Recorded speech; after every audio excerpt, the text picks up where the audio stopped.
देखो, साधु के चार चीज़ें श्रावक को प्रभावना में करना चाहिए। सबसे पहले साधु के आहार विहार के संबंध में, आहार के संबंध में सदा उत्साहित रहना चाहिए। चाहे एक साधु हो चाहे अनेक साधु हो, ये मान के चौका नहीं लगना चाहिए कितने साधु हैं उतने लगा लो। 2 साधु हैं तो कम लगा लो, 4 हैं तो बढ़ा दो, पर नहीं, एक साधु भी है तो जब नगर में साधु आता है प्रत्येक व्यक्ति को शुद्ध खाने का नियम लेना चाहिए। एक स्थान के ऊपर एक गांव में कुछ आरिकाएँ गईं, अपने संग की नहीं थी, तो वहाँ जाकर के उन्होंने 2 दिन रुकना था। 60 चौके लगे, पूरे गांव में चौके लगे। आरिका ने कहा, भाई इतने चौके तुम क्यों लगा रहे हो, हम यहाँ रुकना नहीं है, बाद में आहार नहीं होंगे, तुम लोगों को दुख होगा। तो वहाँ की समाज ने क्या कहा, माता जी हमने कब कहा कि आप हमारे चौके में आना।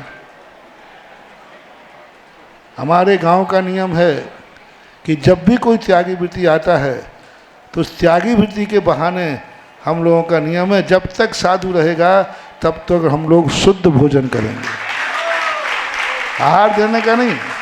साधु रहेगा तो हम लोग कुएं का भोजन करेंगे, शुद्ध मर्यादित भोजन करेंगे, जब तक साधु रहे। बाद में नहीं करता मैं। साधु के रहते हुए हम लोग शुद्ध भोजन खाते हैं। अब जब शुद्ध हम लोग खाते हैं, बनाते हैं, तो आप निकलते हो तो हम पड़गा लेते, आना हो तो आइयो, नहीं आने हो तो मत आइयो। कम से कम आपके निमित्त से हम लोगों को शुद्ध खाने मिल रहा है, यही आपका बहुत बड़ा उपकार है। आप हमारे चौके में नहीं आएंगे इसका दुख नहीं है हमें। आपके नगर में आने से हम उतने दिन शुद्ध भोजन करेंगे, यह हमारा आपके ऊपर, आपका हमारे ऊपर बहुत उपकार है। अब बोलो कितनी बड़ी बात। महाराज आने और नहीं आने के लिए चौका मत लगाओ, यही तुम्हारी भूल है। कई लोग तो ऐसे ना, भैया पहले महाराज से पूछो आए तो लगाऊं। राजस्थान में एक गांव है, जिला है, वहाँ क्या बोलते, चाय रिश्तेदार से कहते बोलते, चाय पियो तो बनाऊं, पियो तो बनाऊं, पानी पियो तो लाऊं, भोजन करो तो बनाऊं। ऐसे ही महाराज से पूछते, महाराज आओ तो श्रीफल चढ़ाऊं, आओ तो श्रीफल चढ़ाऊं। ये स्थिति यहाँ के हृदय होने लगी। और भैया महाराज आएंगे तो ठीक है, नहीं तो फिर काय को परेशान हो गए। कई लोग कहते हैं अब 2-4 तो महाराज हैं, 25 चौके 50 चौके पहले ही लग रहे हैं, अब लगा के क्या करेंगे। हाँ, कई लोग इसलिए नहीं लगाते, अब इतने महाराज तो इतने हैं नहीं, चौके इतने हैं, 1-1 महीना हो गया, अपन को क्यों लगाना। चौका कभी आहार देने के लिए नहीं लगाना, चौका लगाना हमें महाराज हैं तो शुद्ध खाना है। अब महाराज लिख लेंगे तो नमोस्तु नमोस्तु करना है, आ गए तो ठीक, नहीं आ गए तो ठीक। सही चौका वही है, सुधा सागर आ गए तो ठीक, नहीं आए तो स्वयं सागर जिंदाबाद। स्वयं सागर है ना, स्वयं तो करोगे। इन भावना से चौका लगाना चाहिए। मेरा तो मानना यही है कि आहार विहार आदि अपने हिसाब से करना चाहिए। पूरा परिवार नहीं कर सकता तो एक व्यक्ति नियम ले ले, आज बहुत बड़ा पुण्य तुम कमा सकते हो। चौथे काल में तो सदा लोग शुद्ध खाते थे। पद्म पुराण के अनुसार रामचंद्र जी जंगल में थे तब भी शुद्ध खाते थे। इतना शुद्ध खाते थे कि रामचंद्र जी आहार करने बैठे हैं, उनको भोजन परोसा जा चुका है और नमोकार मंत्र पढ़ने वाले हैं। इतने में लक्ष्मण कहते, भैया आकाश मार्ग से 2 मुनिराज आ गए। रामचंद्र जी ने तुरंत आसन छोड़ करके मुनिराज को पड़गाया, जो थाली उनके लिए लगी थी उसी थाली में से महाराज को दे दिया। कितनी शुद्ध थाली होगी वो, है ना। बसमास में भी रामचंद्र जी कितना शुद्ध भोजन करते थे कि उनका भोजन महाराज की अंजलि लायक था। तो यही तो कहते महाराज हम लोग जो खाते हैं वही आप खाया करो। नहीं, महाराज जो भोजन लेते हैं वही श्रावक भोजन। इतना नहीं कर सकते हो तो इतना करो कि जब तक महाराज रहेंगे तब तक हमारे घर में भी शुद्ध भोजन बनेगा। जब तक महाराज रहेंगे तब तक सभी लोग शुद्ध भोजन करेंगे। इतना नहीं कर सकते हो तो जब महाराज आ जाएं तो मंदिर में नियम ले लो।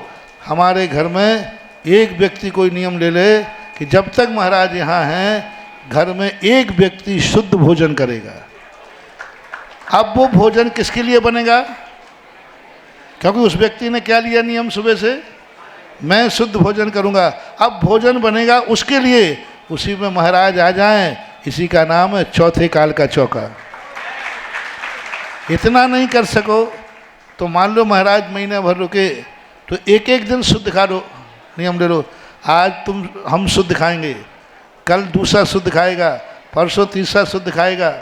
घर में कोई ना कोई एक दिन शुद्ध खाएगा, उसके लिए भोजन बनेगा। और जब उसके लिए भोजन बनेगा तो पड़गा लेना। अब महाराज साल भर भी नहीं आए तो तुम्हें दुख नहीं होगा, क्योंकि तुम्हारा भोजन किसके लिए बना है? स्वयं के लिए। अब महाराज आ गया तो नहीं, अभी तो सब चीज़ें महाराज के लिए बनती हैं, और महाराज नहीं आए और तुम्हारे प्राण निकलते, गया सामान सब बेकार। वो पानी भर भर के मर गए, रोटी थोप थोप के मर गए, और महाराज महीना भर होगा देखे ही नहीं रहे, क्या करें? उठा के ले जाओ महाराज को पकड़ के एक आध दिन। क्या मतलब का समझ में नहीं आता। ऐसी व्यवस्थाएं होना चाहिए कि नहीं। एक व्यक्ति का उदाहरण है, 5 साल तक आचार्य के आहार नहीं हुए, 5 साल तक, और पूरे 4-4 महीने चौका लगाया उसने। हम लोगों ने कहा, पहले तो श्रावकों ने कहा कि तुम जाके कहते क्यों नहीं हो आचार्य से, आचार्य 5 साल हो गए, एक बार बोले नहीं मैं तो नहीं कहूँगा। तो लोगों ने कहा हम जाके कहते, पैर पकड़ लिए, भैया कहना मत। हम लोग थे, हम लोग नहीं, हम लोग कहेंगे, पैर पकड़े, महाराज जी मत कहना। कहीं महाराज दया भाव से आ गए तो, आप लोगों के शोर से आ गए तो, बस इसीलिए तो मैं चौका लगाने नहीं था, जिंदगी भर लगाऊंगा कि हमारे वो भी तरागी साधु हैं जो किसी दबाव में और दया से नहीं जाते हैं, प्रभाव से नहीं जाते। बस इसी पर तो मैं कायल हूँ। 5 साल नहीं, पूरी जिंदगी भर नहीं आए तो भी मेरे अवभाग्य हैं कि मैं ऐसे मुनिराजों को देख दे रहा हूँ जो कहते, आप कहोगे तो वे दया भाव से आ जाएंगे। अरे अच्छा 5 साल हो गए बेचारा, अरे राम चलो कल चलते हैं। उसने मना कर दिया। ये है चौका। महाराज आना है, ये नहीं आएंगे, नहीं, हमारा काम है पड़गाना, तो हम पड़गान करेंगे। और दूसरी व्यवस्था करना चाहिए बिहार की। साधु का बिहार होता है, उसमें सबसे ज़्यादा पार्टिसिपेट करना चाहिए। बिहार के समय ऐसा पुण्य का बंध होता है कि यात्रा करते समय तुमने साधु की यात्रा कराई तो आपकी भी यात्रा के समय सुरक्षा जीवन पुण्य काम आएगा। तीसरी व्यवस्था जो सुबह कही थी निहार की,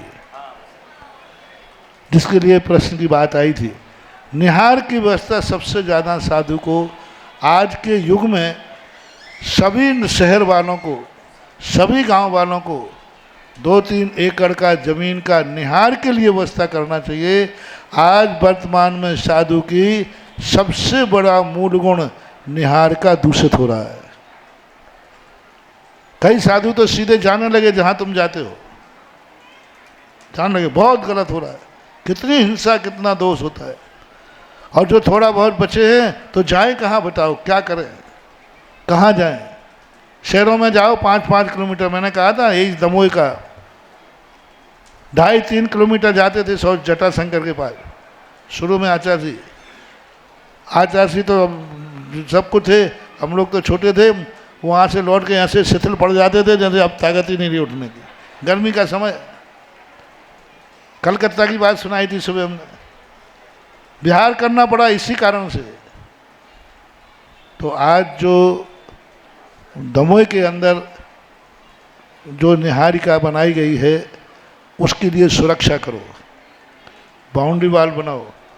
और सबसे बड़ा कार्य है जो यति विहार यानी निहार के लिए जो स्थान बनाया जा रहा है उसमें जो व्यवस्थाएं चाहिए, बाउंड्री आदि की सुरक्षा व्यवस्थाएं, वो करना, यानी मुनि का एक मूल गुण को पालन कराने का पुण्य उसको लगेगा।